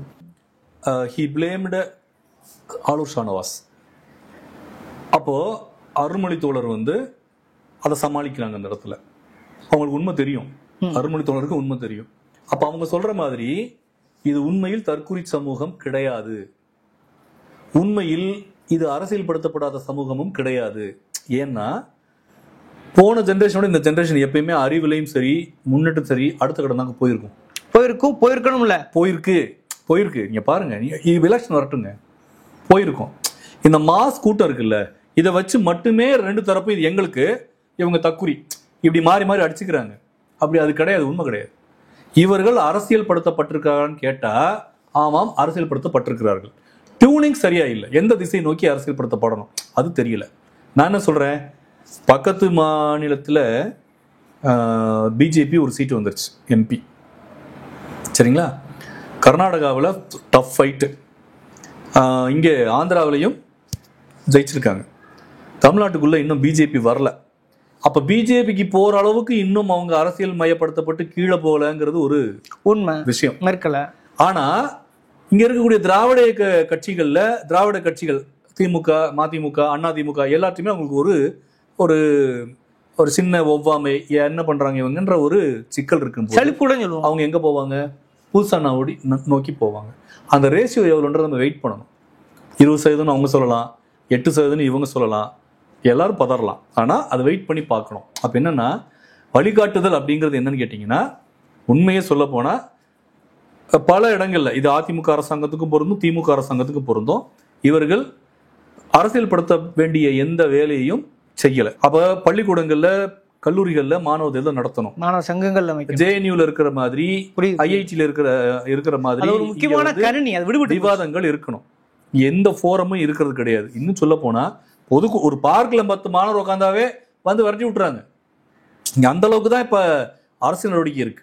அப்ப என்ன பண்றாங்கன்னா, அரசியல் நடவடிக்கையை காயடிக்கிற போக்கு அப்படிங்கிறது அரசியல் நடவடிக்கை இல்லாம ஆக்குற போக்கு இல்ல. எதை பேசக்கூடாதுன்ற எல்லாம் தெளிவா இருக்காங்க. மாற்ற திராவிட இயக்கங்களாவது முதலாளித்துவ பண்புகள் கொஞ்சம் கூறு இருந்தா கூட அதை உள்ளடக்கிய நல்ல ஒரு வளர்ச்சி போக்கு இருக்குது. ஆனா இடதுகள் சொல்றீங்க எந்த ஒரு சிண்டம்ஸே இல்லையே, அப்புறம் எப்படி மாற்றத்துக்கு அந்த இடத்துக்கு நகர முடியும்? அதுதான் எந்த சிபிஎம் புதுசா உறுப்பினர் சேர, எந்த சிபி நான் சொல்றது மாசா உள்ள கட்சியில் சொல்றேன், அங்கேயே போகாத போது இடது மட்டுமே மாற்றுன்னு சொல்லி எவ்வளவு காலத்துக்கு பேசிட்டு ஒரு கேள்வி இயல்பு வந்து வரட்டும். ஆனா வரணுங்கிறது மாற்றுக்கிறது இல்ல. அது ஆனா அதுக்கான ஸ்பேஸ் இல்லை. இறுதி என்ன சொல்ல வரீங்க? இல்ல அந்த ரெண்டு கேள்வி நீங்க லிங்க் பண்றீங்க. நான் என்ன சொல்றேன்னா, விஜய்க்கு இளைஞர்கள் அல்லது புதிய தலைமுறையுடைய ஆதரவு இருக்கா இல்லையாங்கிறது ஒரு கொஸ்டின் தான். இன்னும் அது ப்ரூஃப் பண்ணல. நான் சொல்ற சொற்பம் எண்ணிக்கையோட ரெண்டு போட்டாங்க. இல்ல இருக்கட்டும். ரெண்டாவது 40 இழப்பு நம்மளால கடந்து போக முடியல. கண்டிப்பா ஒரு 40,000 பேர் முட்டாளாகும்போது நம்மளால கடந்து போக முடியாது. அது வர்றவங்க பூரா முட்டாள் இல்லைங்க. நீங்க வந்து ஒரு திருவிழாக்கு வர்ற எல்லாருமே வந்து பக்தர்களா இருக்க வேண்டிய அவசியம் இல்ல. வியாபாரியா இருப்பாங்க, இல்ல அது இருப்பாங்க. அப்ப என்ன நான் சொல்றது, பாதிக்கப்பட்டவராக 41 எண்ணிக்கை உயிர் பிரச்சனை நினைக்கும் போது ஒரு 40,000 பேர் கூட யாராவது நம்பி வீண் போவது இருக்குல்ல, அதுக்காக கேட்கிறேன். இல்லங்க, அது வந்து அரசியல் போக்குகள்ல நடக்கும். உலகம் தோன்றின காலத்துல இருந்து மதிகாதவர்கள் தோன்றின காலத்துல இருந்து இப்ப வரைக்குமே நான் என்ன சொல்றேன்னா, அந்த கேள்வியையும் இந்த ஒரு இளைஞர் வந்து தோழர் அருள்மொழிட்ட கேட்டார்ல, அவர் தாவேக்கு ஆதரவாளர் இல்ல. அவர் என்ன சொல்றாருன்னா, எங்களை பூரா நீங்க ஏன் தக்குறீன்றீங்க, இளைஞர்கள் சொல்லும்போது நானும் அதுக்குள்ள இருக்கேன்னு அவர் சொல்றாரு. அப்ப நம்ம என்ன விளங்கிக்கணும்னா, அப்பா அந்த முகாம்ல இல்லாத ஒருத்தருக்கே தக்குறின்னு சொன்னா கோபம் வருது இல்ல, நான் சொல்லக்கூடாதுன்னு முதல்ல வாய மூடணும். மூட போறாங்களான்னு தெரியாது. அப்ப என்னன்னா, திட்டுவதன் மூலமாக ஒருத்தவரை அரசியல்படுத்த முடியாது. எதிர்நிற்கிற எல்லாத்தையும் குற்றம் சாட்டுவதன் மூலமாக அரசியல்படுத்த முடியாது. அப்ப எப்படிலாம் அரசியல்படுத்த முடியாதுங்கிற முடிவுக்கு நம்ம வந்துட்டோம்னா, ஒருவேளை அருள்மொழி தோழர் சமாளிச்சதாகவும் பார்க்கலாம். அந்த இடத்துல இல்ல சில அசைவுகள் நடக்கணும்னு அவங்க பாசிட்டிவாகவும் சொன்னாங்க. ஆமா. அப்போ தன்ன அளவுல சுத்தி இருக்கவங்ககிட்ட ஒரு அரசியல் பிரங்கியை உருவாக்குறது அப்படிங்கிறதுக்கான டிபேட் தான் இப்ப நாம பண்ணிட்டு இருக்கிறது கூட. கண்டிப்பா. இப்ப யாரோ 41 குடும்பம் இறந்து போயிட்டாங்க, யாரோ 41 குடும்பம் போய் சந்தி நம்ம விட்டுட்டு போலங்க. we are discussing. அப்ப இதுவும் அரசியல் படுத்தக்கூடிய விஷயம் தான். அப்ப என்னன்னா, சித்தாந்த ரீதியான கல்வி முறை இங்க வேணும். எனக்கு தெரிஞ்சு அரசு சிலபஸ்ல சமச்சீர் கல்வியில 12வது வரைக்கும் ஒரே ஒரு வகுப்புல அம்பேத்கர் பற்றி ஒரு பாடம் இருக்கும், ஒரே ஒரு வகுப்புல பெரியார் பற்றி ஒரு பாடம் இருக்கும். வேற சாதி மறுப்பு விஷயத்தையோ விடுதலை அரசியல் குறித்த சிக்கலோ இல்ல மார்க்ஸ் சாக்ரட்டிஸ் பற்றியோ ஒரு வரி கூட கிடையாது. அப்ப இந்த கல்வி முறையில இருந்து வர்றவங்க கிட்ட நீங்க என்ன, அது வெறும் செடி, அந்த செடியில நீங்க எதிர்பார்க்கறது எப்படி சரி? அப்ப நீங்க முறையான கல்வி முறையை கொடுக்கணும். அந்த முறையான கல்வி முறையை இலவசமா கொடுக்கணும். இதெல்லாம் அரசியல்படுத்தக்கூடிய காரணிகள். ஜனநாயக ரீதியா எல்லாத்தையும் நம்ம அணுகணும். அரசியல் கட்சி சாராத, தேர்தல் அரசியல் இல்லாத இயக்கங்கள் உங்களுடைய கருத்துக்களை மக்களிடம் கொண்டு போங்க. மக்கள்கிட்ட போய் குற்றம் சாட்டி, நீங்க தக்குறி, உங்களுக்கு ஒன்றும் தெரியாது, நீங்களாம் முட்டாள் கூட்டம், மந்தை கூட்டம், நடிகர் படி ஓடுறீங்கன்னு அவங்கள வசவாதீர்கள். அது வந்து வேலைக்கு ஆகாது. ஏன்னா இது எதுவுமே பண்ணாம இடதுசாரிகள் பிறங்க நக்கிட்டு உட்காந்துருக்காங்க. அப்ப இது பூரா பண்றாங்க, உங்களுக்கு செல்வாக்கு வரல இங்க. அப்ப இந்த எதிர்முனையில நீங்க 2 பேரும் வளர்றீங்க, சரிங்களா? அப்ப அசல் அரசியல் என்பது போக வேண்டிய தூரம் ரொம்ப நிறைய இருக்குது. இதற்கு காலந்தோறும் நிறைய உயிர் சேதங்களையும் பொருள் சேதங்களையும் கொடுத்துதான் மனிதன் அடுத்த கட்ட வளர்ச்சியே போயிருக்கிறான். நாம செய்யலைங்கிற நிம்மதி நமக்கு. யாரோ செய்யறத முறையா அட்ரஸ் பண்ணி முறையான வழிநடத்தல் என்பது ஒரு பெரும் இயக்கமாக, ஒரு அரசியல் இயக்கமாக அது வந்து மாறணும் அப்படிங்கறது நான் இறுதி கரெக்டா சொல்லிக்கிறேன். ஓகே, இது வந்து நம்ம ஒரு 40 இறந்து போனாங்க. விஜய் வந்து ஒரு தாந்தோணித்தமா நடக்கிறார், அவருக்கு ஒரு சைக்காலஜிக்கல் இருக்கிறது எல்லாமே ஓரளவுக்கு அறிவுமடத்தில் உள்ளவங்க நுனிப்புள்ள அரசியல் மீது தெரிஞ்ச விஷயம் தான். அதையும் தாண்டி சமூக பிரங்கியாக இதை மாற வேண்டிய அவசியம் குறித்து தான் இந்த உரையாடலின் விளைவாக நான் நினைக்கிறேன். இதை அப்படியே மக்கள் வரைக்கும் விட்டுவிடுவேன். இந்த கூர்மையான விவாத சொல்லில் அறக்களத்துக்காக இவ்வளவு நீண்ட நேரம் வரைக்கும் நன்றி.